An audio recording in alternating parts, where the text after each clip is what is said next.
ರಾಮನಗರ ಎಂಬ ಊರಿನಲ್ಲಿ ಚಂದನ್ ಲಾಲ್ ಎಂಬ ಹೆಸರಿನ ಒಳ್ಳೆ ಶಾಪ್ ಇತ್ತು. ಊರಲ್ಲಿ ಇವರ ಇನ್ನೂ ಕೆಲವು ಅಂಗಡಿಗಳಿದ್ವು. ಆದ್ರೆ ಹೆಚ್ಚಾಗಿ ಜನರು ಚಂದನ್ ಲಾಲ್ ಬಳಿನೇ ಕೂದಲು ಕಟ್ ಮಾಡ್ಸೋಕೆ ಬರ್ತಿದ್ರು. ಹೀಗೆ ಕೆಲವು ವರ್ಷಗಳು ಕಳೆದ್ಮೇಲೆ ಚಂದನ್ ಲಾಲ್ಗೆ ಆರೋಗ್ಯ ಹಾಳಾಗುತ್ತೆ. ಆಗ ಅವರು ತಮ್ಮ ಮಗ ನಂದೂನ ಕರೀತಾರೆ. ಮಗ ನಂದು, ಹೇಳಿ ಅಪ್ಪ. ನನ್ಗನ್ಸುತ್ತೆ ನನ್ನ ಮೃತ್ಯು ಸಮೀಪಿಸ್ತಾ ಇದೆ. ಇಲ್ಲ ಅಪ್ಪ, ಯಾಕೆ ನೀವು ಈ ತರ ಮಾತಾಡ್ತೀರಿ? ಮಗು, ನನ್ನ ಮಾತು ಕೇಳು. ನಾನೀ ಲೋಕದಿಂದ ಹೋಗ್ತಿದ್ದೇನೆ. ನನ್ ಕೊನೆಯ ಆಸೆ ನೀನು ನನ್ನ ಅಂಗಡಿಯನ್ನು ಮುಂದುವರಿಸಬೇಕು ಎಂದು ಅದು ಮುಚ್ಚುವಂತಾಗಬಾರ್ದು. ಜೀವನವಿಡೀ ನಾನು ಈ ಕೆಲಸವನ್ನೇ ಮಾಡಿದ್ದೆ, ಹಾಗಾಗಿ ನೀನಿದನ್ನ ಇನ್ನೂ ಮುಂದುವರಿಸಬೇಕೆಂದು. ಆದ್ರೆ ಅಪ್ಪ, ಅದ್ ಹೇಗೆ ಸಾಧ್ಯ? ನನ್ಗಂತೂ ಕೂದಲ್ ಕತ್ತರಿಸೋಕೆ ಬರೋದಿಲ್ಲ. ನನ್ಗೊತ್ತು ಮಗ, ನಾನ್ ನಿನ್ಗೆ ಕತ್ತರಿಸುವ ಕರಾಮತ್ತು ಕಲಿಸಿಲ್ಲ. ಆದ್ರೆ ಕ್ಷೌರಿಕನ ಮಗ ಕತ್ತರಿಯ ಕೆಲಸ ಬಾಲ್ಯದಿಂದಲೇ ಕಲಿತಾನೆ. ನನ್ಗೆ ನಂಬಿಕೆ ಇದೆ, ಒಂದಿನ ನೀನು ಎಲ್ಲರಿಗಿಂತ ಒಳ್ಳೆ ಕ್ಷೌರಿಕನಾಗ್ತಿ. ಇಷ್ಟು ಹೇಳುತ್ತಾ ಚಂದನ್ ಲಾಲ್ ಅವರ ಜೀವ ಹೊರಟು ಹೋಗುತ್ತೆ. ಆಗ ನಂದು ಇಲ್ಲಿ ಒಬ್ಬಂಟಿಗನಾಗ್ತಾನೆ. ಅವನು ತನ್ನ ತಂದೆಯ ಅಂತಿಮ ಸಂಸ್ಕಾರ ಮಾಡ್ತಾನೆ. ಮರುದಿನ ಅಂಗಡಿಗೆ ಹೋಗ್ತಾನೆ. ಆಗ ಅಂಗಡಿಗೆ ಒಬ್ಬ ಗ್ರಾಹಕರು ಬರ್ತಾರೆ. ಬನ್ನಿ ಸಾಹೇಬ್ರೆ, ಕುಳಿತುಕೊಳ್ಳಿ. ಚಂದನ್ ಲಾಲ್ ರ ಮೃತ್ಯು ತುಂಬಾ ದುಃಖಕರವಾಗಿದೆ. ಸರಿ, ನಾನೀಗ ಅವರ ಕೆಲಸ ಮಾಡ್ತೇನೆ. ಬನ್ನಿ, ನಿಮ್ ಕೂದಲ್ ಕತ್ತರಿಸ್ತೇನೆ. ನಂದು ಅವರ ಕೂದಲನ್ನು ಕಟ್ ಮಾಡ್ತಾನೆ. ಆದ್ರೆ ನಂದುಗೆ ಕೂದಲು ಕಟ್ ಮಾಡೋಕೆ ಬರೋದೇ ಇಲ್ಲ. ಇದ್ರಿಂದ ಗ್ರಾಹಕರ ಕೂದಲನ್ನು ಹೇಗೆಗೋ ಕಟ್ ಮಾಡ್ಬಿಡ್ತಾನೆ. ಇದ್ರಿಂದ ಗ್ರಾಹಕರಿಗೆ ಸಿಟ್ಟು ಬಂದು ಕೂಗಾಡ್ತಾರೆ. ಅರೆ, ಇದೇನ್ ಮಾಡಿದ್ದಿ? ನನ್ ಕೂದಲನ್ನ ಎಷ್ಟು ಕೆಟ್ಟದಾಗಿ ತೆಗ್ದಿದ್ದಿ? ಗ್ರಾಹಕರು ಕೂಗಾಡೋದನ್ನ ಕೇಳಿ ಅಲ್ಲಿ ಜನ ಗುಡ್ಡೆ ಹಾಕ್ತಾರೆ. ಅರೆ ಅಣ್ಣ, ಏನಾಯ್ತು? ಯಾಕೆಷ್ಟು ಜನರು ಸೇರ್ಕೊಂಡಿದ್ದೀರಾ? ಇಲ್ಲಿ ನೋಡಿ, ನಂದು ನನ್ ಕೂದಲ್ ಹೇಗೆ ಅವಸ್ಥೆ ಮಾಡಿದ್ದಾನೆ. ನಾನಂತೂ ಮಂಗನಂತೆ ಕಾಣ್ತಿದ್ದೇನೆ. ನೋಡಿ, ನಾನೀಗ ಕಲಿತಿದ್ದೇನೆ. ನನ್ನನ್ನು ಕ್ಷಮಿಸಿ ಬಿಡಿ ಸಾಹೇಬ್ರೆ. ಇನ್ ಮುಂದೆ ಇಲ್ಲಿಗೆ ನಾನೆಂದು ಬರೋದೇ ಇಲ್ಲ. ಗ್ರಾಹಕರು ಅಲ್ಲಿಂದ ಕೋಪ ಮಾಡ್ಕೊಂಡು ಹೊರಟೋಗ್ತಾರೆ. ನಂದು ಹೀಗೇನೆ ಹಲವಾರು ಜನರಿಗೆ ಮಾಡ್ತಾನೆ. ಹೀಗಾಗಿ ಗ್ರಾಹಕರು ಅವನ ಅಂಗಡಿಗೆ ಬರೋದೇ ಇಲ್ಲ. ಇದ್ರಿಂದ ಅವನಿಗೆ ಹಣ ಕೂಡ ಸಿಗ್ತಾ ಇರ್ಲಿಲ್ಲ. ಮತ್ತವನಿಗೆ ಇದನ್ ಯೋಚಿಸಿ ಕೂಡ ದುಃಖ ಆಗತ್ತೆ, ತಂದೆಯ ಹೆಸರನ್ನು ಉಳಿಸ್ತಾ ಇಲ್ವಲ್ಲ ಅಂತ. ಕೆಲವು ದಿನಗಳ ನಂತರ ಹೀಗೆ ದುಃಖದಿಂದ ಅಂಗಡಿ ಕಡೆಗೆ ಹೋಗ್ತಾ ಇರ್ತಾನೆ. ಆಗ ಮನಸ್ಸಲ್ಲೇ ಯೋಚಿಸ್ತಾನೆ, ಹೇ ದೇವ್ರೆ, ನಾನೇನ್ ಮಾಡ್ಲಿ? ನನ್ನ ಅಪ್ಪನ ಮಾತಿನಂತೆ ಅವ್ರ ಅಂಗಡಿಯನ್ನು ಸಂಭಾಳಿಸ್ತಿದ್ದೇನೆ.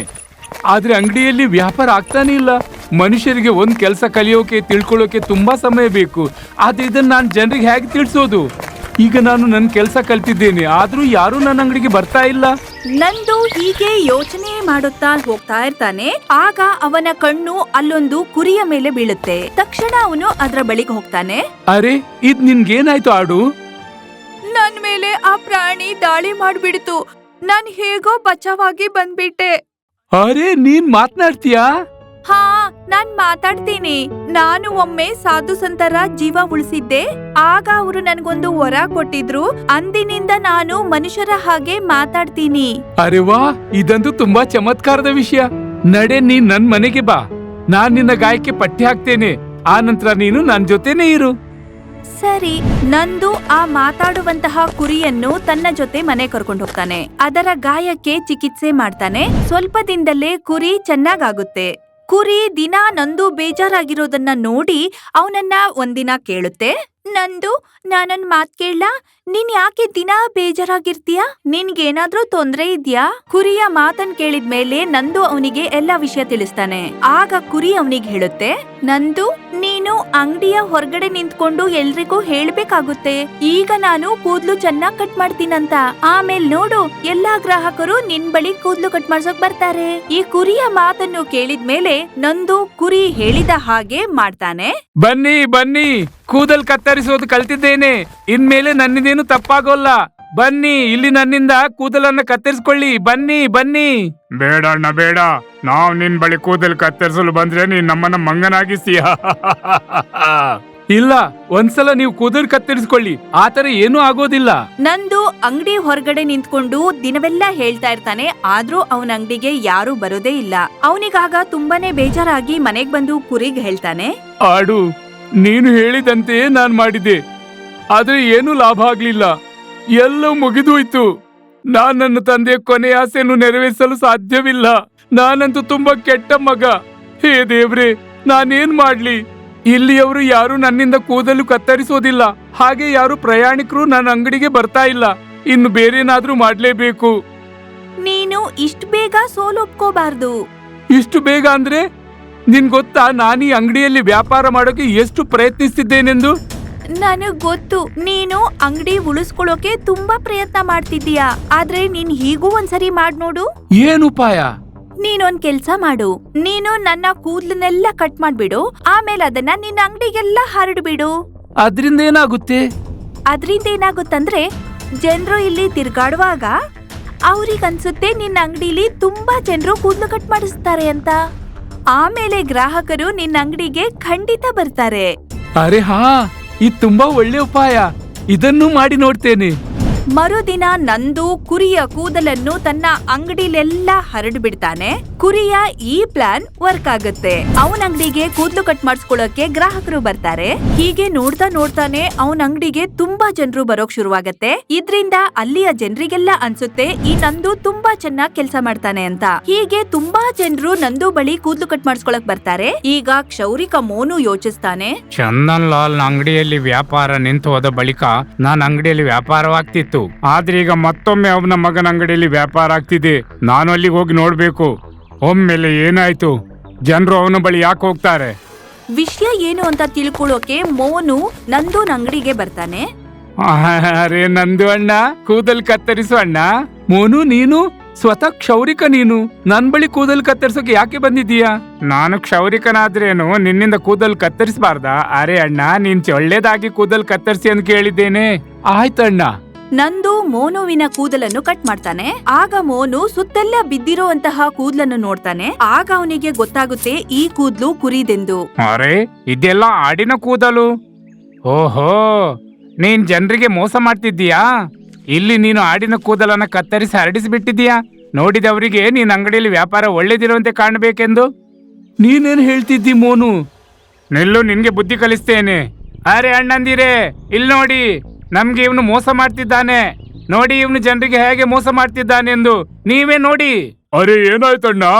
ಅರೆ, ಈ ನಂದು ತನ್ನ ಆಡಿನ ಕೂದಲನ್ನ ಕತ್ತರಿಸಿ ಅಂಗಡಿಯಲ್ಲಿ ಹರಡಿಸಿದ್ದಾನೆ. ನೋಡಿದವರು ತಿಳ್ಕೋಬೇಕು ಇವನ ಅಂಗಡಿಯಲ್ಲಿ ತುಂಬಾ ಜನರು ಕೂದಲು ಕತ್ತರಿಸಕ್ಕೆ ಬರ್ತಾರೆ ಎಂದು. ಹೇ ರಾಮ್, ಅಕ್ಷಮ್ಯ ಅಪರಾಧ. ಆದ್ರೆ ನಾನ್ ಸರಿಯಾಗಿ ಕೂದಲು ಕತ್ತರಿಸಿದ್ದೇನಲ್ಲ. ನಿಮ್ಗೆ ನನ್ ಮೇಲೆ ನಂಬಿಕೆನೆ ಬರ್ತಿರ್ಲಿಲ್ಲ. ನಾನ್ ಸರಿಯಾಗಿ ಕೂದಲು ಕತ್ತರಿಸಬಹುದೆಂದು. ಹಾಗಾಗಿ ಈ ರೀತಿ ಮಾಡ್ಬೇಕಾಯ್ತು. ಅದ್ ಸರಿಯಲ್ಲ. ನೀನ್ ಎಲ್ರಿಗೂ ಮೋಸ ಮಾಡಿದೀಯಾ. ನೀನು ಸುಳ್ಳುಗಾರ. ನಿನ್ ಮನಸ್ಸಿನಲ್ಲಿ ಸುಳ್ಳು ಇದೆ. ಹಾಗೇನಿಲ್ಲ ಅಣ್ಣಂದ್ರೆ. ಇದೆಲ್ಲ ನಾನು ಯಾಕೆ ಮಾಡಿದ್ದೇನೆ ಅಂದ್ರೆ ನನ್ನ ವ್ಯಾಪಾರ ನಡೆಯಬೇಕೆಂದು. ನಾನು ಸುಳ್ಳುಗಾರನಲ್ಲ ಅಣ್ಣಂದಿರೆ. ಆದ್ರೆ ನಾವ್ ಹೇಗೆ ಒಪ್ಪಲಿ ನೀನು ಸುಳ್ಳುಗಾರನಲ್ವೆಂದು? ಈಗ ನಂದೂಗೆ ಒಂದು ಐಡಿಯಾ ಬರುತ್ತೆ. ಮತ್ತವನು ಹೇಳ್ತಾನೆ, ನೋಡಿ, ನಾನ್ ದೇವರನ್ನು ನಂಬ್ತೇನೆ. ನನ್ ದೇವ್ರಿಗೆ ಗೊತ್ತು ನಾನ್ ನಿಜ ಹೇಳ್ತಿದ್ದೇನೆಂದು. ಹಾಗೆ ನನ್ ದೇವ್ರು ನನ್ ಜೊತೆಗಿದ್ದಾರೆಂಬ ನಂಬಿಕೆ ನನ್ಗಿದೆ. ನನ್ ಬಳಿ ಒಂದು ಆಡಿದೆ. ನೀವ್ ಅದ್ರಲ್ಲಿ ಕೇಳಿ ನಾನ್ ನಿಜ ಹೇಳ್ತಿದ್ದೇನೋ ಸುಳ್ಳ ಎಂದು. ಒಂದ್ ವೇಳೆ ಆಡು ಮಾತನಾಡಿದ್ರೆ ನನ್ ಮಾತು ನಿಜ. ಒಂದ್ ವೇಳೆ ಮಾತನಾಡದಿದ್ರೆ ನೀವೇನ್ ಶಿಕ್ಷೆ ಕೊಡ್ತೀರಾ ಅದು ನನ್ಗೆ ಒಪ್ಪಿಗೆ. ಆಡು ಮಾತನಾಡೋಕೆ ಹೇಗೆ ಸಾಧ್ಯ? ಇನ್ನಂತೂ ನೀನ್ ಅಂಗಡಿ ಮುಚ್ಚಲೇಬೇಕು. ಆಡು ಮಾತಾಡೋಕೆ ಸಾಧ್ಯನಾ? ನನ್ಗೆ ದೇವ್ರ ಮೇಲೆ ನಂಬಿಕೆ ಇದೆ. ಆಡು ಖಂಡಿತ ಮಾತನಾಡುತ್ತೆ. ಸರಿ, ನೀನ್ ಆಡನ್ನ ತಂದು ನಿನ್ ಸತ್ಯ ಸಾಬೀತುಪಡಿಸು. ನಂದು ಮನೆಗೋಗಿ ಕುರಿಯನ್ನು ಕರ್ಕೊಂಡ್ ಬರ್ತಾನೆ. ದಾರಿಯಲ್ಲಿ ಕುರಿಗೆ ಎಲ್ಲಾ ಪ್ಲಾನ್ ಅನ್ನು ತಿಳಿಸ್ತಾನೆ. ನಾನು ಆಡು ತಂದಿದ್ದೇನೆ. ನಿಮ್ಮಲ್ಲಿ ಯಾರು ಪ್ರಶ್ನೆ ಕೇಳಬಹುದು. ನನ್ಗೆ ನಂಬಿಕೆ ಇದೆ ಈ ಆಡು ನನ್ನ ಪ್ರಾಮಾಣಿಕತೆ ಸಾಕ್ಷಿ ನೀಡುತ್ತೆ ಎಂದು. ಸರಿ, ಮೊದ್ಲು ನಾನೇ ಕೇಳ್ತೇನೆ. ಹಾ, ಆಡು ಹೇಳು, ನೀನು ನಂದು ನಿಜ ಹೇಳ್ತಿದ್ದಾನ ಸುಳ್ಳ? ಇವನು ಮೋಸಗಾರ ಹೌದೋ ಅಲ್ವಾ? ಹೇಳು ಆಡು ನೀನು. ಎಲ್ಲಾ ಜನರು ಕುರಿ ಕಡೆಗೆ ಉತ್ಸಾಹದಿಂದ ನೋಡ್ತಿದ್ದಾರೆ. ಈ ಕುರಿ ಮಾತಾಡುತ್ತಾ ಅಂತ. ಕುರಿ ನೋಡಿದ್ರೆ ಮಾತಾಡೋಕ್ ಶುರುವಾಗುತ್ತೆ. ನಂದು ನಿಜ ಹೇಳ್ತಿದ್ದಾನೆ. ನಂದು ತುಂಬಾ ಪ್ರಾಮಾಣಿಕ. ನಾನವನು ಅಳೋದನ್ನ ನೋಡಿದ್ದೀನಿ. ಅವನು ತನ್ನ ತಂದೆಗೆ ಮಾತು ಕೊಟ್ಟಿದ್ದ ಅವ್ರ ಅಂಗಡಿಯನ್ನು ಬಂದ್ ಮಾಡೋದಿಲ್ಲ ಎಂದು. ಅವನ ಆಸೆ ಇಷ್ಟೇ ಇರೋದು, ಅವ್ರ ತಂದೆಯ ಕೊನೆ ಆಸೆನ ಪೂರ್ತಿಗೊಳಿಸೋದು. ಕುರಿಯ ಮಾತನ್ನು ಕೇಳಿ ಎಲ್ರಿಗೂ ಆಶ್ಚರ್ಯವಾಗತ್ತೆ. ಮತ್ತೆ ನಂದುಗೆ ಕ್ಷಮೆ ಕೇಳ್ತಾರೆ. ನಂದು, ನನ್ಗೆ ಗೊತ್ತಿರ್ಲಿಲ್ಲ ನೀನು ನಿನ್ ತಂದೆಯ ಕೊನೆಯ ಆಸೆಯನ್ನು ಈಡೇರಿಸಲು ಇದೆಲ್ಲ ಮಾಡಿದ್ದೀಯೆಂದು. ನನ್ನನ್ನು ಕ್ಷಮಿಸು ನಂದು. ಕ್ಷಮೆ ಕೇಳೋ ಅಗತ್ಯವಿಲ್ಲ. ನಾನಂತೂ ಇಷ್ಟೇ ಬಯಸ್ತೇನೆ, ನನ್ ವ್ಯಾಪಾರವೂ ನಡಿಬೇಕು, ನಿನ್ ವ್ಯಾಪಾರವೂ ನಡಿಬೇಕು, ಮತ್ತೆ ನಾವೆಲ್ಲ ಒಗ್ಗಟ್ಟಾಗಿರ್ಬೇಕು. ನಂದು ಮಾತನಾಡುವಂತಹ ಕುರಿಯ ಜೊತೆ ಸೇರ್ಕೊಂಡು ಬುದ್ಧಿವಂತಿಕೆಯಿಂದ ಪ್ರಾಮಾಣಿಕತೆ ತೋರಿಸ್ತಾನೆ. ಅಂದಿನಿಂದ ಅವನ ಅಂಗಡಿ ತುಂಬಾನೇ ಚೆನ್ನಾಗ್ ನಡೆಯುತ್ತೆ. ಸೋನು ತಮ್ಮ ಪತ್ನಿ ಮತ್ತು ಬೇಟಿ ರಾಣಿಯ ಜೊತೆ ಒಂದು ಚಿಕ್ಕ ಮನೆಯಲ್ಲಿ ವಾಸವಾಗಿದ್ದ. ಸೋನು ಬಟ್ಟೆ ಅಂಗಡಿಯಲ್ಲಿ ಕೆಲಸ ಮಾಡುತ್ತಿದ್ದ ಮತ್ತು ತುಂಬಾ ಕಷ್ಟದಲ್ಲಿ ತನ್ನ ದಿನವನ್ನು ಕಳೆಯುತ್ತಿದ್ದ. ಏನ್ರಿ ಗೊರ್ಕೆ ಹೊಡಿತಾ ಮಲ್ಗಿದ್ದೀರಾ? ಮದ್ವೆಗ್ ಬಂದಿರೋ ಮಗಳಿದ್ದಾಳೆ, ನಿಮಗ್ ನೋಡಿದ್ರೆ ಸುಖ ನಿದ್ರೆ. ಏನಾಯ್ತು? ಯಾಕೆ ಬೆಳಿಗ್ಗೆ ಕೂಗಾಡ್ತಾ ಇದ್ದಿ? ಮತ್ತೆ ಕೂಗಾಡದೆ ಇನ್ನೇನ್ ಮಾಡ್ಲಿ? ನಿಮಗಂತೂ ಮಗಳ ಮದ್ವೆ ಬಗ್ಗೆ ಚಿಂತೆನೇ ಇಲ್ಲ. ಮಗಳು ಮದ್ವೆಗ್ ಬಂದಿದ್ದಾಳೆ, ಜವಾಬ್ದಾರಿ ಬೇಡ್ವಾ? ಜವಾಬ್ದಾರಿ ನನ್ಗಿದೆ. ಒಳ್ಳೆ ಸಂಬಂಧ ಬರ್ಬೇಕಲ್ವಾ? ಪಕ್ಕದಲ್ಲಿ ಸುನೀತಾ ಇದ್ದಾಳಲ್ಲ, ಅವಳೊಂದು ಸಂಬಂಧ ಹೇಳಿದ್ದಾಳೆ. ಹೇಳ್ತಿದ್ಲು, ಹುಡುಗ ತುಂಬಾ ಚೆನ್ನಾಗಿದ್ದಾನೆ, ನಾಳೆ ಅವರು ರಾಣಿ ನೋಡೋಕೆ ನಮ್ಮನೆಗ್ ಬರ್ತಾರಂತೆ. ಅದೆಲ್ಲ ಸರಿ, ಆದ್ರೆ ಮದುವೆಗೆ ಹಣ ಕೂಡ ಬೇಕಲ್ವಾ? ಜೀವನ ಸಾಗಿಸುವುದೇ ತುಂಬಾ ಕಷ್ಟದಲ್ಲಿ. ಹಾಗಿರುವಾಗ ರಾಣಿಯ ಮದುವೆಗೆ ಎಲ್ಲಿಂದ ಹಣ ತರ್ಲಿ? ಮಾರನೇ ದಿನ ರಾಣಿಯನ್ನು ನೋಡಲು ಹುಡುಗನ್ ಕಡೆಯವರು ಬರ್ತಾರೆ. ನೋಡ್ರಿ, ನಿಮ್ಮ ಹುಡುಗಿ ನಮ್ಗಿಷ್ಟ ಆಗಿದ್ದಾಳೆ. ಈಗ ಮುಂದಿನ ಮಾತಾಡೋಣ. ನನ್ನ ಮಗ ಇಂಜಿನಿಯರ್, ಹಾಗೆ ವರದಕ್ಷಿಣೆಯ ವಿರುದ್ಧವಾಗಿದ್ದಾನೆ. ಆದ್ರೂ ನೀವು ಗಿಫ್ಟ್ ರೂಪದಲ್ಲಿ 20 ತೊಲ ಚಿನ್ನ, 5 ಲಕ್ಷ ದುಡ್ಡು ಮತ್ತು ಒಂದ್ ಕಾರ್ ಕೊಟ್ರೆ ನಾವು ತಗೋತೀವಿ. ಹುಡುಗನ್ ಕಡೆಯವರ ವರದಕ್ಷಿಣೆಯ ಡಿಮ್ಯಾಂಡ್ ಕೇಳಿ ಎಲ್ಲರೂ ದಂಗಾಗುತ್ತಾರೆ. ಹುಡುಗ ಚೆನ್ನಾಗಿದ್ದಾನೆ, ಚೆನ್ನಾಗ್ ಓದಿದ್ದಾನೆ, ಒಳ್ಳೆ ಕೆಲ್ಸದಲ್ಲಿದ್ದಾನೆ. ಅದೆಲ್ಲ ಸರಿ, ಆದ್ರೆ ಮಗಳ ವರದಕ್ಷಿಣೆಗೆ ನಾನು ಎಲ್ಲಿಂದ ಹಣ ತರ್ಲಿ? ವರದಕ್ಷಿಣೆ ಕೊಡದೆ ನಮ್ ಹುಡುಗಿ ಜೊತೆ ಯಾರೂ ಮದ್ವೆ ಆಗೋದಿಲ್ಲ. ವರದಕ್ಷಿಣೆ ಅಂತೂ ಕೊಡ್ಲೇಬೇಕಲ್ವಾ? ಈ ಸಂಬಂಧ ತಪ್ಪೋದ್ರೆ ಒಳ್ಳೆ ಸಂಬಂಧ ಸಿಗೋದು ತುಂಬಾ ಕಷ್ಟ. ಹೇಗಾದ್ರೂ ಮಾಡಿ ವರದಕ್ಷಿಣೆ ಕೊಡ್ಲೇಬೇಕು ಇವ್ರಿಗೆ. ಹಾ, ಸೇಟ್ನಿಂದ ಸಾಲ ಕೇಳಿದ್ರು, ಇಷ್ಟೆಲ್ಲ ಸಾಲ ಕೊಡ್ಲಿಕ್ಕಿಲ್ಲ ಅವರು. ಸೋನು ತಮ್ಮ ಅಂಗಡಿ ಮಾಲೀಕನೊಂದಿಗೆ ಮಾತಾಡುತ್ತಾನೆ, ಆದ್ರೆ ಅವರು ಹಣ ಕೊಡೋದಕ್ಕೆ ನಿರಾಕರಿಸ್ತಾರೆ. ಸೋನು ಮನೆಗೆ ವಾಪಸ್ ಬಂದಾಗ ಮಮತಾ ಅವನಿಗೆ ತುಂಬಾ ಗದರಿಸುತ್ತಾಳೆ. ಇದೆಲ್ಲವನ್ನು ಕೇಳಿ ಸೋನುಗೆ ತುಂಬಾ ದುಃಖ ಆಗುತ್ತೆ. ಕಾಡಿನ ಕಡೆಗೆ ಹೊರಡುತ್ತಾನೆ. ನಡೆಯುತ್ತಾ ನಡೆಯುತ್ತಾ ಅವನಿಗೆ ದಾರಿ ಕಾಣೋದಿಲ್ಲ. ಒಂದು ನದಿಯ ದಡದಲ್ಲಿ ಕುಳಿತುಕೊಳ್ಳುತ್ತಾನೆ. ಅರೆ, ನಾನು ಎಲ್ಲಿಗೆ ಬಂದ್ಬಿಟ್ಟೆ? ರಾಣಿಯ ಮದುವೆ ವಿಷಯದಲ್ಲಿ ಯೋಚಿಸ್ತಾ ಇರುವಾಗ ನಾನು ಮಾರ್ಗ ಮರೆತು ಬಿಟ್ಟೆನಾ? ಇಲ್ಲಿಂದ ನನ್ ಮನೆ ದಾರಿ ನನ್ಗೆ ಕಾಣ್ತಾ ಇಲ್ಲ. ಕತ್ತಲಾಗ್ತಾ ಇದೆ. ನಡೆದು ನಡೆದು ನನ್ಗೆ ಬಾಯಾರಿಕೆ ಆಗ್ತಿದೆ. ಅರೆ, ಒಳ್ಳೇದಾಯ್ತು, ಸಮೀಪದಲ್ಲಿ ನದಿ ಕಾಣ್ತಿದೆ. ಇದ್ರ ನೀರನ್ನೇ ಕುಡಿದು ಬಿಡ್ತೇನೆ. ಸೋನು ಆ ನದಿಯಲ್ಲಿ ನೀರು ಕುಡಿಯಲು ಕೈ ಹಾಕಿದಾಗ ಅಲ್ಲಿಂದ ಒಬ್ಬ ರಾಕ್ಷಸ ಎದ್ದು ನಿಲ್ಲುತ್ತಾನೆ.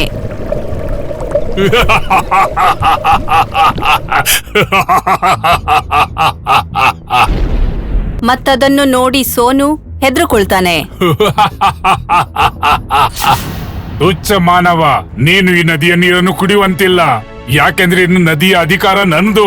ನನ್ನ ಅಪ್ಪಣೆ ವಿನ ಈ ನದಿಯ ನೀರನ್ನು ಯಾರು ಕುಡಿಯುವಂತಿಲ್ಲ. ನನ್ಗೆ ತುಂಬಾ ಬಾಯಾರಿಕೆ ಆಗ್ತಿದೆ, ನನ್ಗೆ ಸ್ವಲ್ಪ ನೀರು ಕೊಡಿ. ನೀರು ಕುಡಿದು ನೀನೇನ್ ಮಾಡ್ತಿ? ನಾನ್ ನಿನ್ನನ್ನು ತಿಂದು ಬಿಡ್ತೇನೆ.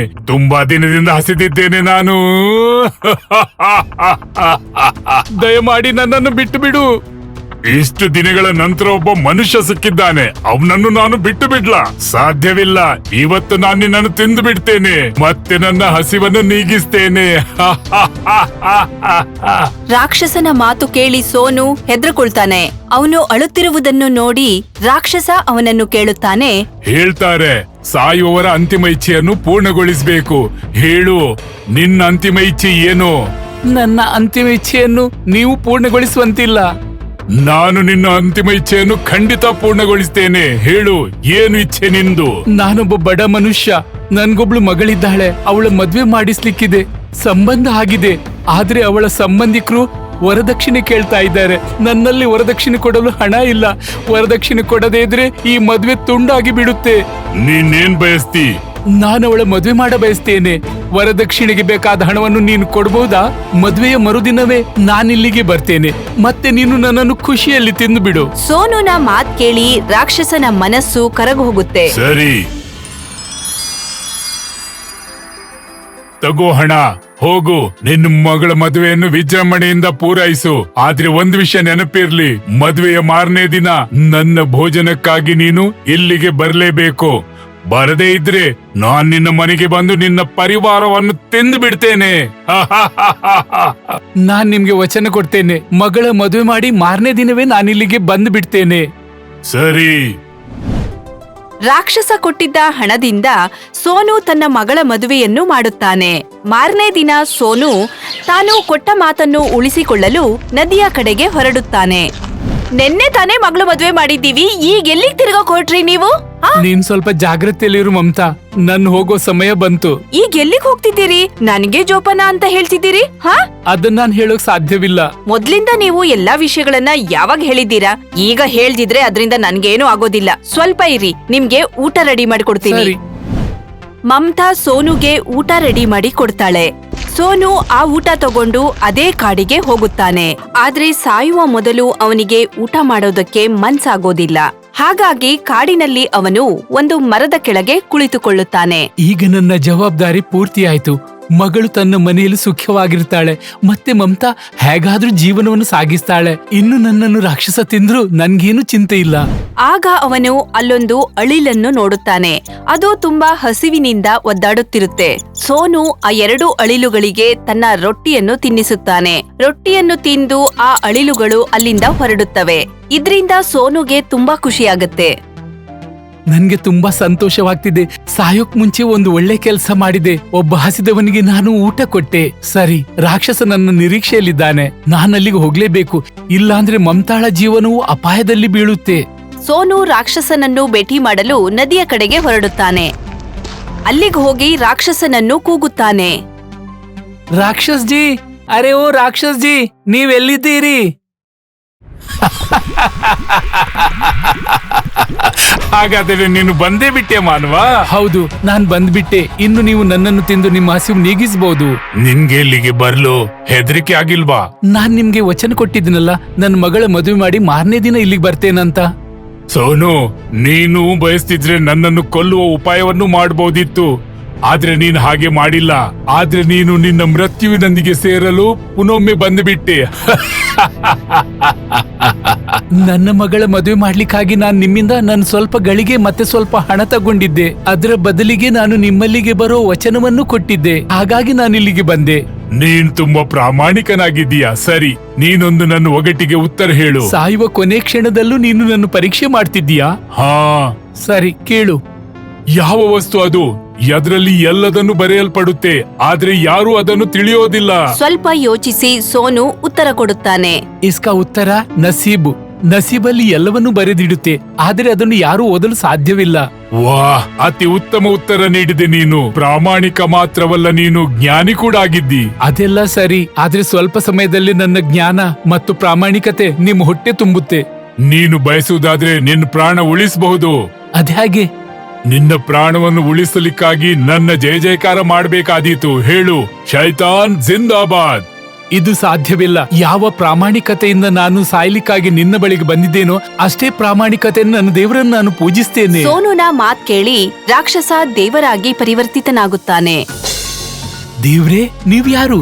ನಾನು ಈ ಕಾನನದ ದೇವರು. ನಾನ್ ನಿನ್ನ ಪರೀಕ್ಷೆ ಮಾಡ್ತಿದ್ದೆ. ನೀನು ಪ್ರಾಮಾಣಿಕ ಮಾತ್ರವಲ್ಲ, ಅಷ್ಟೇ ನೀನು ನನ್ನ ಭಕ್ತನಾಗಿದ್ದೆ, ಹಾಗೆ ಪರೋಪಕಾರಿಯಾಗಿದ್ದಿ. ನೀನು ನನ್ನ ಒಗಟಿಗೆ ಉತ್ತರ ಹೇಳಿದೆ. ಅಷ್ಟೇ ಅಲ್ಲ, ಒಂದು ಹಸಿದ ಅಳಿಲಿಗೆ ಊಟ ಸಹ ಕೊಟ್ಟಿದ್ದಿ. ನೀನು ತುಂಬಾ ಒಳ್ಳೆ ಹೃದಯವಂತಿಕೆಯ ಮನುಷ್ಯ. ನಾನ್ ನಿನ್ಗೆ ಜೀವದಾನ ನೀಡ್ತಿದ್ದೇನೆ. ನಾನ್ ನಿನ್ಗೆ ವರ ನೀಡ್ತಾ ಇದ್ದೇನೆ. ನೀನು ತುಂಬಾ ಧನವಂತನಾಗಿರುತ್ತಿ, ಹಾಗೆ ಪರೋಪಕಾರಿಯ ಕೆಲಸ ಮಾಡ್ತಾ ಇರುತ್ತಿ. ಎಲ್ಲಾ ಜನರು ನಿನ್ನನ್ನು ಉತ್ತಮ ಮನುಷ್ಯನೆಂದು ಹೇಳ್ತಾರೆ. ತಥಾಸ್ತು. ನಂತರ ಸೋನು ತನ್ನ ಮನೆಯ ಕಡೆಗೆ ಹೊರಡುತ್ತಾನೆ. ಅವನು ಮನೆ ತಲುಪಿದಾಗ ಅಲ್ಲೊಂದು ಸುಂದರವಾದ ಮನೆ ರೆಡಿಯಾಗಿರುತ್ತೆ. ಅದನ್ನ ನೋಡಿ ಅವನಿಗೆ ಖುಷಿಯಾಗುತ್ತೆ. ಸೋನುವನ್ನು ನೋಡಿದ ಮಮತಾ ಖುಷಿಯಿಂದ ಅವನಿಗೆ ಹೇಳುತ್ತಾಳೆ, ನೀವ್ ಎಲ್ಲಿಗೆ ಹೋಗಿದ್ರಿ? ಇಲ್ಲಿ ತುಂಬಾ ಬದಲಾಗಿದೆ. ಇಲ್ ನೋಡಿ, ಇದು ನಮ್ಮ ಹೊಸ ದೊಡ್ಡ ಮನೆ.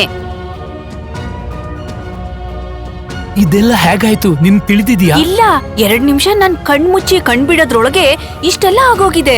ಇದೆಲ್ಲ ವನದೇವತೆಯ ಕೃಪೆ. ವನದೇವತೆ? ಹಾ. ಸೋನು ಮಮತಾಳಿಗೆ ಎಲ್ಲವನ್ನೂ ಹೇಳುತ್ತಾನೆ. ಇದನ್ನು ಕೇಳಿ ಮಮತಾಳು ಖುಷಿಯಾಗುತ್ತಾಳೆ. ನಂತರ ಸೋನು ಮತ್ತು ಮಮತಾ ಇಬ್ರು ಖುಷಿಯಿಂದ ಪ್ರಾಮಾಣಿಕವಾಗಿ ತಮ್ಮ ಜೀವನವನ್ನು ನಡೆಸುತ್ತಾರೆ. ಅಖಿಲ್ನ ವಜ್ರದ ವ್ಯಾಪಾರ ತುಂಬಾ ಚೆನ್ನಾಗಿತ್ತು. ಆದ್ರೆ ಮನೆಯಲ್ಲಿ ದುಡ್ಡಿಗಾಗಿ ಯಾವುದೇ ತೊಂದರೆ ಇರ್ಲಿಲ್ಲ. ಆದ್ರೆ ಮದ್ವೆ ಆಗಿ 5 ವರ್ಷ ಆದ್ರೂ ಅವರಿಗೆ ಮಕ್ಳಿರ್ಲಿಲ್ಲ. ಹಾಗಾಗಿ ಅಖಿಲ ಮತ್ತು ಸಿಂಧೂರ ಇಬ್ರು ಮಕ್ಳಿಗಾಗಿ ದೇವ್ರಲ್ಲಿ ಬೇಡ್ಕೋತಾ ಇದ್ರು. ಅದೇ ಹೇಳ್ತಾರಲ್ಲ, ಈಶ್ವರ ಮನಸ್ ಮಾಡಿದ್ರೆ ಎಲ್ಲ ಆಗುತ್ತೆ ಅಂತ. ಮದ್ವೆ ಆಗಿ 5 ವರ್ಷದ ಮೇಲೆ ಇವ್ರ ಮನೆಯಲ್ಲಿ ಒಂದ್ ಮಗು ಆಗುತ್ತೆ. ಆಸೆ ಪಟ್ಟು ಹರಕೆ ಹೊತ್ತು ಮಗನನ್ನ ಹೆತ್ತಿದ್ರಿಂದ ಇಬ್ರು ತಮ್ಮ ಮಗ ರವಿಯನ್ನು ತುಂಬಾ ಪ್ರೀತಿಯಿಂದ ನೋಡ್ಕೋತಾರೆ, ಎಲ್ಲ ಆಸೆಗಳನ್ನ ಈಡೇರಿಸ್ತಾರೆ. ಅಖಿಲ್ ಮತ್ತು ಸಿಂಧೂರ ಇಬ್ರು ತನ್ನ ಮಗನ್ ಮೇಲೆ ಪ್ರಾಣವನ್ನೇ ಇಟ್ಕೊಂಡಿರ್ತಾರೆ. ಹೀಗೆ ಮಗನನ್ನು ಸಾಕ್ತಾ ಸಾಕ್ತಾ 16 ವರ್ಷದವನ ಆಗ್ತಾನೆ ಈ ರವಿ. ಪಾಪ ನಾನ್ ಸ್ಕೂಲ್ಗೆ ಹೋಗೋದಿಲ್ಲ. ಸ್ಕೂಲ್ಗೆ ಹೋಗೋದಿಲ್ವಾ? ಯಾಕೆ? ಪಾಪ ನನ್ಗೆ ಸ್ಕೂಲಲ್ಲಿ ಇಷ್ಟ ಇಲ್ಲ, ನನ್ಗೆ ಓದೋಕೆ ಆಗ್ತಾ ಇಲ್ಲ, ಮತ್ತೆ ಟೀಚರ್ ಇಷ್ಟು ಹೋಮ್ವರ್ಕ್ ಕೊಡ್ತಾರೆ, ನನ್ನಿಂದ ಆಗ್ತಾ ಇಲ್ಲ ಪಾಪ. ಅರೆ ನನ್ ಮುದ್ದಿನ ಮಗ, ನೀನು ಸ್ಕೂಲ್ಗೆ ಹೋಗಿ ಓದ್ಬೇಕಂತ ಯಾರು ಹೇಳ್ತಾರೆ? ನೀನು ಕೇವಲ ಸ್ಕೂಲ್ಗೆ ಹೋಗಿ ಒಳ್ಳೆ ಗೆಳೆತನ ಮಾಡು. ಓದೋ ಬಗ್ಗೆ ನಿನ್ಗೇನಾದ್ರೂ ಇಷ್ಟವರೆಗೆ ಕೇಳಿದೇನಾ? ಈಗ ಕೇಳೋಕೆ. ಹೋಮ್ವರ್ಕ್ ನ ವಿಷಯದ ಬಗ್ಗೆ ಹೋಮ್ವರ್ಕ್ ಮಾಡ್ಬೇಡ, ಅದೆಲ್ಲ ಪಾಪ ನೋಡ್ಕೊಳ್ತಾರೆ. ನಿಜಾನ ಪಾಪ? ನೀವು best father of the world. ಪಾಪ ಓದೋ ಬಗ್ಗೆ ಯೋಚಿಸ್ತಾನೆ ನನ್ಗೆ ಸ್ಕೂಲ್ನ ಬಗ್ಗೆ ತಿರಸ್ಕಾರ ಬಂದಿತ್ತು, ಆದ್ರೆ ಇನ್ ನನ್ಗೆ ಯಾವ್ದೇ ಟೆನ್ಷನ್ ಇಲ್ಲ, ಯಾಕೆಂದ್ರೆ ನೀವು ನನ್ ಜೊತೆಗಿದ್ದೀರಲ್ಲ. ಕೇಳ್ರಿ, ನೀವಿದೇನ್ ಹೇಳ್ಬಿಟ್ರಿ? ಹೀಗ್ ಹೇಳಿದ್ರೆ ಅವ್ನ್ ಓದೋದೇ ಇಲ್ಲ ನೋಡಿ. ನೀವು ತುಂಬಾ ತಪ್ಪು ಮಾಡ್ತಿದ್ದೀರಿ. ಅರೆ ನೀನ್ ಯಾಕೆ ಚಿಂತಿಸ್ತಾ ಇದ್ದೀಯಾ? ಸ್ಕೂಲ್ ನನ್ನ ಹಣದಿಂದಲೇ ನಡೀತಿದೆ. ನನ್ನದು ಇಷ್ಟು ದೊಡ್ಡ ಎಂಪೈರ್ ಇದೆ. ಈ ಎಲ್ಲ ಹಣ ಸಂಪತ್ತು ಇವನದೇ ಅಲ್ವಾ? ಇಷ್ಟೆಲ್ಲ ಐಷಾರಾಮಿ ನಾನು ಯಾರಿಗಾಗಿ ಕೂಡಿಟ್ಟಿದ್ದೇನೆ? ಯಾವ ಸಂತಾನಕ್ಕಾಗಿ ನಾನಿಷ್ಟು ಸಂಕಟ ಪಟ್ಟಿದ್ದೇನೆ? ಅವನ ದುಃಖ ನೋಡಲು ಸಾಧ್ಯವಿಲ್ಲ. ನಾನು ನನ್ನ ಮಗನ ಭವಿಷ್ಯಕ್ಕಾಗಿ ಹೇಳ್ತಿದ್ದೀನಿ. ಅಖಿಲ್, ಅವನನ್ನ ಸ್ವಲ್ಪ ಮುದ್ದು ಮಾಡೋದನ್ನ ಕಮ್ಮಿ ಮಾಡಿ. ನಾವು ಆಮೇಲೆ ಪಶ್ಚಾತ್ತಾಪ ಪಡ್ಬೇಕಾಗತ್ತೆ. ಸುಮ್ನೆ ಸಾಸಿವೆ ಕಾಳನ್ನು ಪರ್ವತ ಮಾಡ್ಬೇಡ. ಹಾಗೆ ಇಂದು ನನ್ಗೆ ರವಿಗಾಗಿ ಬೈಕ್ ಖರೀದಿಸೋದಿದೆ. ಬೆಳಿಗ್ಗೆ ಈ ರೀತಿ ನನ್ ಮೂಡ್ ಕೆಡಿಸ್ಬೇಡ ಪ್ಲೀಸ್. ಏನಂದ್ರಿ? ಬೈಕು? ನಿಮ್ ಮಗನಿಗಿನ್ನು 16 ವರ್ಷ, ಅವನಿಗೆ ಈಗ್ಲೇ ಬೈಕ್ ಬೇಕಾ? ಸಿಂಧೂರ ಏನೇ ಹೇಳಿದ್ರು ಅಖಿಲ್ಗೆ ಏನು ವ್ಯತ್ಯಾಸ ಆಗ್ತಿರ್ಲಿಲ್ಲ. ಅಖಿಲ್ ಆಫೀಸ್ಗಾಗಿ ತನ್ನ ಕಾರ್ನಲ್ಲಿ ಹೊರಟು ಬಿಡ್ತಾನೆ. ಸ್ವಲ್ಪ ದಿನದಲ್ಲೇ ರವಿಯ ರಿಸಲ್ಟ್ ಬರುತ್ತೆ. ಅಖಿಲ್ ರವಿಗೆ ಬೈಕ್ ಕೊಡ್ಸಿದ್ರಿಂದ ಮತ್ತೆ ಹೆಚ್ಚು ಮುದ್ದು ಮಾಡಿದ್ರಿಂದ ಅವನು 10ನೇ ಕ್ಲಾಸಲ್ಲಿ ಫೇಲ್ ಆಗ್ಬಿಡ್ತಾನೆ. ನೋಡಿದ್ರಾ, ಉದ್ಧಾರ ಆಯ್ತಲ್ಲ ಈಗ. ನಾನ್ ಹೇಳಿದ್ರೆ ನನ್ ಮಾತೆಲ್ಲಿ ಕೇಳ್ತಿದ್ರಿ? ಅದನ್ನೆಲ್ಲ ಕೊಡಿಸ್ಬೇಡಿ ಅಂತ. ಓದೋ ಟೈಮಲ್ಲಿ ತನ್ನ ಫ್ರೆಂಡ್ಸ್ ಜೊತೆ ಬೈಕಲ್ಲಿ ಸುತ್ತಾಡೋದು ಮತ್ತೆ ಡಿಸ್ಕೋಗ್ ಹೋಗಿ ಟೈಮ್ ಪಾಸ್ ಮಾಡೋದು. ನೋಡಿದ್ರಲ್ಲ ಈಗ ರಿಸಲ್ಟು. ಅರೆ ಇರ್ಲಿ ಬಿಡು, ಫೇಲ್ ಆದ್ರಿಂದ ಅಂತ ದುರ್ಘಟನೆ ಏನಾಯ್ತು?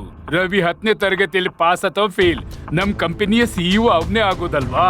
ಹಾಗಾಗಿ ಚಿಂತಿಸುವ ಅಗತ್ಯವೇನಿದೆ? ನೋಡು ಮಗು, ಸ್ವಲ್ಪ ವರ್ಷ ಮಜಾ ಮಾಡು, ಆಮೇಲೆ ನಿನ್ಗೆ ನಮ್ ಬಿಸ್ನೆಸ್ ಸಂಭಾಳಿಸ್ಲಿದೆ, ಸರಿನಾ? ಸರಿ ಪಾಪ, ನೀವ್ ಹೇಳಿದಂತೆ ಆಗ್ಲಿ. ಹೀಗೆ ಕೆಲವು ವರ್ಷಗಳು ಕಳೆದು ಹೋಗುತ್ತೆ. ರವಿ ದೊಡ್ಡವನಾಗ್ತಾ ಆಗ್ತಾ ಇನ್ನೂ ಬೇಜವಾಬ್ದಾರಿತನ ಹೆಚ್ಚಾಗುತ್ತೆ. ಸಿಂಧೂರ ಎಷ್ಟೇ ಹೇಳಿದ್ರು ಅವನು ಯಾವುದೇ ಕೆಲಸ ಮಾಡೋಕು ಒಪ್ತಿರ್ಲಿಲ್ಲ. ಹಾಗಾಗಿ ಸಿಂಧೂರ ತನ್ನ ಪತಿ ಅಖಿಲ್ಗೆ ಮತ್ತೊಂದ್ಸರಿ ಹೇಳ್ತಾಳೆ, ನೋಡ್ರಿ, ನೀವು ತುಂಬಾ ದೊಡ್ಡ ತಪ್ಪು ಮಾಡ್ತಿದ್ದೀರಿ.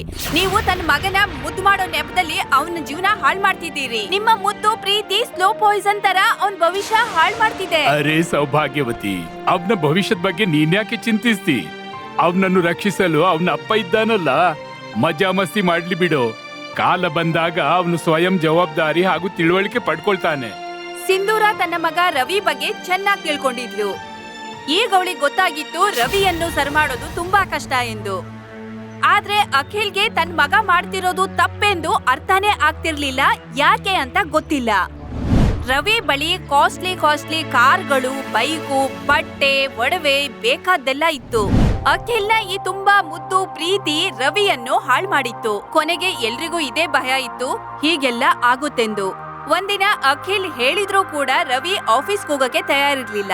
ರವಿಯ ಈ ವರ್ತನೆ ನೋಡಿ ಅಖಿಲ್ಗೆ ತುಂಬಾ ದುಃಖ ಆಯ್ತು.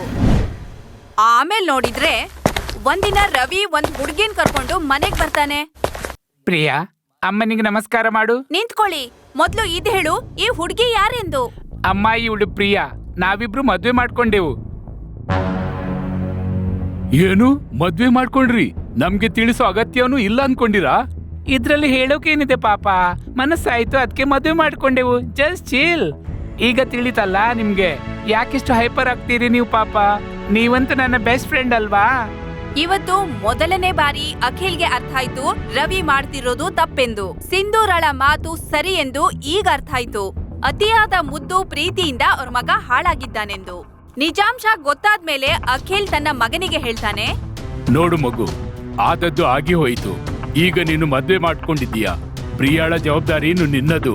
ನಾಳೆಯಿಂದ ನೀನು ನನ್ ಜೊತೆ ಆಫೀಸ್ಗೆ ಬರ್ಬೇಕು. ಪಾಪ, ನಿಮ್ಗೆ ತಿಳಿದಿದೆ ನನ್ಗೆ ಕೆಲಸ ಮಾಡೋದು ಹಿಡಿಸೋಲ್ಲ. ಹಾಗೆ ಈಗ ನಂದು ಆಟವಾಡೋ ಮಜವಾಡೋ ದಿನ ಪಾಪ. ಆಟ ಆಡೋ ಮಕ್ಳು ತನ್ನ ಅಪ್ಪ ಅಮ್ಮನಿಗೆ ಹೇಳ್ದೆ ಮದ್ವೆ ಮಾಡ್ಕೊಳ್ಳೋದಿಲ್ಲ. ನಿಂದೀಗ ತುಂಬಾ ಜಾಸ್ತಿ ಆಯ್ತು. ನಾಳೆಯಿಂದ ಆಫೀಸ್ಗೆ ಹೋಗ್ಬೇಕಷ್ಟೇ. ಈಗ ಅಖಿಲ್ ಮತ್ತು ರವಿಯ ಮಧ್ಯೆ ವಾದ ವಿವಾದ ಆಗುತ್ತೆ. ಇದ್ದಕ್ಕಿದ್ದ ಹಾಗೆ ಆಗ ಅಖಿಲ್ಗೆ ತಲೆನೋವು ಶುರುವಾಗುತ್ತೆ. ಅಖಿಲ್ ನನ್ನು ತಕ್ಷಣ ಹಾಸ್ಪಿಟಲ್ಗೆ ಅಡ್ಮಿಟ್ ಮಾಡಲಾಗುತ್ತೆ. ಆಗ ಗೊತ್ತಾಗುತ್ತೆ ಅವನ ಹೃದಯದಲ್ಲಿ ರಂಧ್ರ ಇದೆ, ಅವನಿಗೆ ತುಂಬಾ ರೆಸ್ಟ್ ಬೇಕು ಎಂದು. ಇನ್ನು ದಿನ ರಾತ್ರಿ ಕೆಲ್ಸ ಮಾಡ್ತಾನೆ ಇರಿ. ಈಗ ಡಾಕ್ಟ್ರು ಹಾಸಿಗೆಯಿಂದ ಎದ್ದೇಳಲೇಬಾರ್ದು ಅಂದಿದ್ದಾರೆ. ಮಗ್ನಿಗಂತೂ ನೀವೇನೂ ಕಲ್ಸಿಲ್ಲ. ಈಗ ಈ ಬಿಸ್ನೆಸ್ ಯಾರು ನೋಡ್ಕೋತಾರೆ? ಈ ನಿಮ್ಮ ಮುದ್ದಿನ ಮಗನ್ನ ನಂಬೋದಾದ್ರೂ ಹೇಗೆ? ಈಗ ನಮ್ಮನ್ನ ಯಾರು ನೋಡ್ಕೋತಾರೆ ವಯಸ್ಸಾದ್ಮೇಲೆ? ನನ್ನಿಂದ ತಪ್ಪಾಯ್ತು ಸಿಂಧೂರ. ನಾನು ಎಣಿಸಿರ್ಲಿಲ್ಲ ನನ್ಗೆ ಈ ಪರಿಸ್ಥಿತಿ ಎದುರಿಸಬೇಕಾಗುತ್ತೆಂದು. ಒಂದೊಮ್ಮೆ ನನ್ಗೇನಾದ್ರೂ ಆದ್ರೆ ನಿಮ್ಮಿಬ್ಬರ ಗತಿ ಏನು? ಈ ಜೀವನದಲ್ಲಿ ಯಾವುದೇ ನಂಬಿಕೆ ಇಲ್ಲ ಅಖಿಲ್. ಇವತ್ತಿಲ್ಲ ಅಂದ್ರೆ ನಾಳೆ ಅಂತೂ ನಾವು ಹೋಗ್ಲೇಬೇಕು. ಆದ್ರೆ ನಾವು ನಮ್ಮ ಮಗನಿಗೆ ಪ್ರಪಂಚದಲ್ಲಿ ಹೇಗೆ ಬದುಕ್ಬೇಕು ಅನ್ನೋದನ್ನ ಒಂದಾದ್ರೂ ಕಲ್ಸಿದ್ದೀವಾ? ನೀವು ಯೋಚಿಸಿದ್ದೀರಾ ನಾವ್ ಇಲ್ಲ ಅಂದ್ರೆ ಅವನ್ ಗತಿ ಏನು ಅಂತ? ಅವ್ನ್ ಇಲ್ಲಿ ತನಕ ಯಾವುದೇ ಕೆಲ್ಸಾನು ಕಲ್ತಿಲ್ಲ, ಓದೋದನ್ನು ಕಂಪ್ಲೀಟ್ ಮಾಡಿಲ್ಲ. ಇವತ್ತು ಅವ್ನ್ ಹೆಂಡತಿ ಬಂದಿದ್ದಾಳೆ, ನಾಳೆ ಮಕ್ಳು ಆಗ್ತಾವೆ. ಯಾರ್ ನೋಡ್ಕೋತಾರೆ ಅವ್ರನ್ನೆಲ್ಲ? ನೀನ್ ಹೇಳೋದು ನಿಜ, ಆದ್ರೆ ಚಿಂತಿಸ್ಬೇಡ. ನಾನಿಷ್ಟು ಸಂಪತ್ತು ಕೂಡಿಟ್ಟಿದ್ದೇನೆ, ಅವನಿಗೇನು ಸಮಸ್ಯೆ ಬರೋ ಹಾಗಿಲ್ಲ. ನೋಡ್ರಿ ಅಖಿಲ್, ನಾಳೆ ನಾವ್ ಇರ್ಲಿ ಇಲ್ದೇ ಇರ್ಲಿ ಅವನ್ ಜೀವನ ಅವ್ನ್ ಮಾಡೋದನ್ನ ಕಲಿಬೇಕು. ಆದ್ರೆ ನಿಮ್ ಮಗ ಇದನ್ನೆಲ್ಲ ಕಲ್ತೇ ಇಲ್ಲ, ಮತ್ತೆ ನೀವ್ ಅದನ್ನೆಲ್ಲ ಕಲ್ಸೋಕು ಬಿಡ್ಲಿಲ್ಲ. ಮತ್ತೆ ತನ್ ಮಗ ಆಫೀಸಲ್ಲಿ ತನ್ ತಂದೆ ಜೊತೆ ಕೂರೋಕು ತಯಾರಿಲ್ಲ. ನಿಮ್ಗ್ ಅನ್ಸುತ್ತಾ ನೀವ್ ಸಂಪಾದಿಸಿರೋ ಸಂಪತ್ತನ್ನ ಅವನು ಉಳಿಸ್ಕೋತಾನೆ ಅಂತ? ಅವನು ಹಾಳಾಗ್ಬಿಟ್ಟಿದ್ದಾನೆ. ನಿಮ್ಮ ಸಂಪತ್ತನ್ನೆಲ್ಲ ಹಾಳ್ ಮಾಡ್ತಾನೆ. ಈ ಹಣ ಎಲ್ಲ ಖಾಲಿ ಆದ್ಮೇಲೆ ಅವನ್ ಏನ್ ಮಾಡ್ತಾನೆ? ನಿಮ್ಗೆಲ್ಲ ಇದ್ ಹೇಗ್ ಅರ್ಥ ಆಗುತ್ತೆ ಬಿಡಿ. ನೋಡ್ರಿ, ಪ್ರತಿ ಅಪ್ಪ ಅಮ್ಮನ ಜವಾಬ್ದಾರಿ ಏನಂದ್ರೆ ಈ ಜಗತ್ತಿಂದ ಹೋಗೋಕ್ ಮುಂಚೆ ತನ್ನ ಮಗನಿಗೆ ಈ ಜಗತ್ತಲ್ಲಿ ಜೀವಿಸೋದನ್ನ ಕಲಿಸ್ಬೇಕು. ನೀವು ನಿಮ್ ಮಗನಿಗೆ ಇದನ್ನೆಲ್ಲ ಕಲ್ಸಿದೀರಾ? ಸಿಂಧೂರಳ ಮಾತನ್ನು ಕೇಳಿ ಅಖಿಲ್ಗೆ ತುಂಬಾ ಭಯವಾಗುತ್ತೆ. ಅಖಿಲ್ ಮನಸ್ಸಲ್ಲೇ ತನ್ನಂತಾನು ಬೈಕೋತಾ ಇರ್ತಾನೆ. ಸ್ವಲ್ಪ ದಿನದಲ್ಲೇ ಅವನ ಆರೋಗ್ಯ ಸುಧಾರಿಸಿದ್ರಿಂದ ಹಾಸ್ಪಿಟಲ್ ಇಂದ ಮನೆ ಕರ್ಕೊಂಡ್ ಬರ್ತಾರೆ. ಅಖಿಲ್ ಮನೆಗ್ ಬಂದ್ಮೇಲೆ ಸಿಂಧೂರ ತನ್ನ ಮಗನಿಗೆ ಹೇಳ್ತಾಳೆ, ನೋಡು ಮಗ್ನೆ, ನೀನು ನಿನ್ನ ಇಷ್ಟದಂತೆ ಮಾಡು. ಮತ್ತೆ ನೀನು ಎಲ್ಲವನ್ನು ನಿನ್ನ ಇಷ್ಟದಂತೆ ಮಾಡಿದ್ದೀಯಾ. ನನ್ಗನ್ಸತ್ತೆ ನಮ್ಮ ಅಗತ್ಯ ಈಗ ನಿನ್ಗಿಲ್ಲ ಎಂದು. ಹಾಗಾಗಿ ನಾವು ನಿರ್ಧಾರ ಮಾಡಿದ್ದೀವಿ, ನೀನಿನ್ನು ಈ ಮನೇಲಿ ಇರಬಾರ್ದೆಂದು. ಪಾಪ ಏನ್ ತಮಾಷೆ ಮಾಡ್ತಿದ್ದೀರಾ?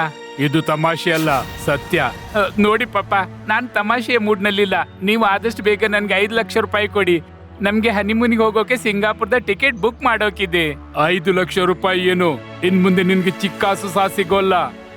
ಒಂದು ಮಾತನಾಡದೆ ನಿನ್ ಬ್ಯಾಗ್ ಪ್ಯಾಕ್ ಮಾಡು, ಹೊರಡು ಇಲ್ಲಿಂದ. ಪಾಪ, ನೀವು ಪ್ರಿಯಾಳ ಎದುರು ನನ್ನ ಇನ್ಸಲ್ಟ್ ಮಾಡ್ತಿದ್ದೀರಾ. ಸಾಕಾಯ್ತಿ ನಿಮ್ ತಮಾಷೆ, ಬಂದ್ ಮಾಡಿ ನಿಮ್ ತಮಾಷೆ. ತಮಾಷೆ ನೀನು ನಮ್ಮೊಂದಿಗೆ ಮಾಡಿದ್ದಿ ಮಗು. ನಿನ್ನನ್ನು ಮುದ್ದು ಮಾಡಿದ್ದು ನಮ್ ತಪ್ಪೇನು? ನೀನು ನಮ್ಮ ಭಾವನೆಗಳನ್ನು ಹೊಸಕಿ ಪುಂಡತನ ತೋರಿಸ್ತಿದ್ದೀಯ. ಮಕ್ಕಳು ಅಪ್ಪ ಅಮ್ಮನಿಗೆ ಮುದಿ ಪ್ರಾಯದಲ್ಲಿ ಆಶ್ರಯವಾಗ್ತಾರೆ, ಆದ್ರೆ ನೀನು, ನಿನ್ನನ್ನು ನನ್ ಮಗ ಅನ್ನೋಕೆ ನನ್ಗೆ ನಾಚಿಕೆ ಆಗ್ತದೆ. ಓದು ನಿನ್ನಿಂದ ಆಗ್ಲಿಲ್ಲ, ಹಾಗೆ ಕೆಲ್ಸ ನೀನು ಕಲೀಲಿಲ್ಲ, ಜವಾಬ್ದಾರಿಯ ಬಗ್ಗೆ ಅರ್ಥನೇ ತಿಳಿದಿಲ್ಲ. ಆದ್ರೆ ಸಾಹೇಬ್ರು ಮದುವೆ ಮಾಡ್ಕೊಂಡು ಬಂದಿದ್ದಾರೆ. ಪಾಪ, ಇನ್ನು ನೀವು ಒಂದ್ ಶಬ್ದಾನೇ ಹೇಳಿದ್ರೆ ನಾನು ನಿಜವಾಗ್ಲೂ ಮನೆ ಬಿಟ್ಟು ಹೋಗ್ತೇನೆ. ಹಾ ಹೋಗೋ, ನಾನು ಅದನ್ನೇ ಹೇಳ್ತಿದ್ದೀನಿ. ಹೋಗು, ಎಲ್ಲಾದ್ರೂ 2 ಕಾಸು ಗಳಿಸಿ ತೋರಿಸು, ಪರಿಶ್ರಮ ಮಾಡು. ತಂದೆಯ ಆಶ್ರಯವಿಲ್ಲದೆ ಸಮಾಜವನ್ನು ನೋಡೋ ಪ್ರಯತ್ನ ಮಾಡು. ಆಗ ನಿನ್ಗೆ ತಿಳಿಯುತ್ತೆ ಬದುಕು ಎಷ್ಟು ದುಸ್ತರವೆಂದು. ತಂದೆಯ ಮಾತನ್ನು ಕೇಳಿ ರವಿ ಸಿಟ್ಟಿನಿಂದ ತನ್ನ ಪತ್ನಿಯನ್ನು ಕರ್ಕೊಂಡು ಮನೆಯಿಂದ ಹೊರಗೆ ಹೋಗ್ತಾನೆ. ಬಹಳ ಕಷ್ಟದಿಂದ ರವಿಗೆ ಒಂದು ಬಾಡಿಗೆ ಮನೆ ಸಿಗುತ್ತೆ. ನಂತರ ಅವನು ಕೆಲಸ ಹುಡುಕ್ತಾನೆ. ಆದ್ರೆ ರವಿಯ ಬಳಿ ಡಿಗ್ರಿ, ಅನುಭವ ಮತ್ತೆ ಕೆಲಸ ಮಾಡುವ ಕೌಶಲ್ಯ ಯಾವುದೂ ಇರೋದಿಲ್ಲ. ಹಾಗಾಗಿ ರವಿಗೆ ಯಾವುದೇ ಕೆಲಸ ಸಿಗೋದಿಲ್ಲ. ರವಿ ದಿನಾ ಕೆಲಸ ಹುಡುಕ್ತಾ ಇರ್ತಾನೆ. ಕೆಲಸ ಸಿಗದೆ ಇರೋದ್ರಿಂದ ನಿರಾಶನಾಗಿ ಮನೆಗೆ ಬರ್ತಾನೆ. ನೋಡ್ತಾ ನೋಡ್ತಾ 1 ತಿಂಗಳು ಕಳೆದು ಹೋಗುತ್ತೆ. ಮತ್ತೆ ಬಾಡಿಗೆ ಕೂಡ ಮನೆ ಮಾಲೀಕರು ಕೇಳ್ತಾರೆ. ಬಾಡಿಗೆ ಕೊಡೋದಾಗಿರ್ಲಿ, ಮನೆಯಲ್ಲಿ ತಿನ್ನೋ ಕೂಡ ಏನೂ ಇರೋದಿಲ್ಲ. ಅವನಿಗೆ ಕೆಲಸ ಸಿಗೋಂತ ಲಕ್ಷಣಗಳು ಕಾಣ್ತಾನೆ ಇರ್ಲಿಲ್ಲ. ಹಾಗಾಗಿ ಹತಾಶನಾಗಿ ಕೂತ್ಕೊಂಡಿದ್ದ. ಆಗ ಅವನಿಗೆ ನೆನಪಾಗುತ್ತೆ ಇವತ್ತು ಅಪ್ಪನ ಜನ್ಮದಿನ ಎಂದು. ಆದ್ರೆ ಅವನಿಗೆ ಮನಸ್ಸಿನಲ್ಲೇ ಗಿಲ್ಟಿ ಫೀಲ್ ಆಗ್ತಿತ್ತು. ಅಪ್ಪನಿಗೆ ಯಾವ ಬಾಯಿಂದ ಕೇಳಲಿ ಎಂದು. ಅವನು ಮನೇಲಿ ಜೇಬೆಲ್ಲ ಹುಡುಕಿದ್ರೆ 10 ರೂಪಾಯಿ ಸಿಕ್ತು.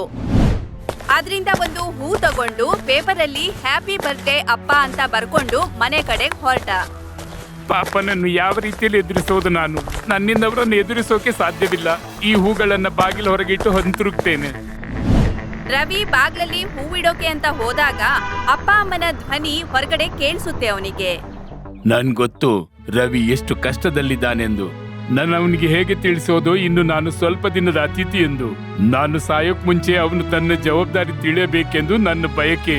ಅದಕ್ಕಾಗಿ ಅವನನ್ನು ಮನೆಯಿಂದ ಹೊರಗೆ ಕಳುಹಿಸಿದ್ದು. ನೀವು ಮಾಡಿದ್ದು ಸರಿ ಕಣ್ರಿ. ಒಮ್ಮೊಮ್ಮೆ ಮಕ್ಕಳ ಒಳ್ಳೆ ಭವಿಷ್ಯಕ್ಕಾಗಿ ನಾವು ಗಟ್ಟಿ ನಿರ್ಧಾರ ಮಾಡ್ಲೇಬೇಕಾಗುತ್ತೆ. ಇವತ್ತಿಲ್ಲ ಅಂದ್ರೆ ನಾಳೆನಾದ್ರೂ ನಮ್ಮ ಮಗ ಸರಿಯಾಗ್ತಾನೆ ಅನ್ನೋ ನಂಬಿಕೆ ಇದೆ. ನಾವ್ ಏನೇ ಮಾಡಿದ್ರು ಅವನು ಒಳ್ಳೇದಕ್ಕಾಗೇ ಮಾಡಿದ್ದೀವಿ. ಅವರ ಅಮ್ಮ ಅಪ್ಪನ ಮಾತ್ ಕೇಳಿ ರವಿಗೆ ಎಲ್ಲವೂ ಅರ್ಥ ಆಯ್ತು. ನಂತರ ರವಿ ಏನೋ ಯೋಚನೆ ಮಾಡ್ಕೊಂಡು ಅಪ್ಪ ಅಮ್ಮನಿಗೆ ಹೇಳ್ತಾನೆ, ಪಾಪ ನಾನ್ ನಿಮ್ಮೆಲ್ಲ ಮಾತು ಕೇಳಿಸ್ಕೊಂಡೆ. ನೀವೇನು ಮಾಡಿದ್ರು ಅದೆಲ್ಲ ನನ್ನ ಒಳಿತಿಗಾಗಿ. ಈಗ ನನ್ ಕರ್ತವ್ಯ. ನಾನು ನಿಮ್ಗಾಗಿ ಏನಾದ್ರೂ ಮಾಡ್ಬೇಕು. ಪಾಪ ನಾನ್ ನಿಮ್ಗೇನು ಆಗೋಕೆ ಬಿಡೋಲ್ಲ.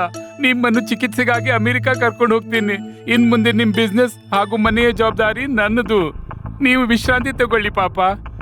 ವಿಳಂಬವಾದ್ರೂ ತಡವಾಗಿಲ್ಲ ಮಗು. ನಿನ್ ಮಾತು ಕೇಳಿ ನನ್ಗೆಯೂ ಖುಷಿ ಆಯ್ತು.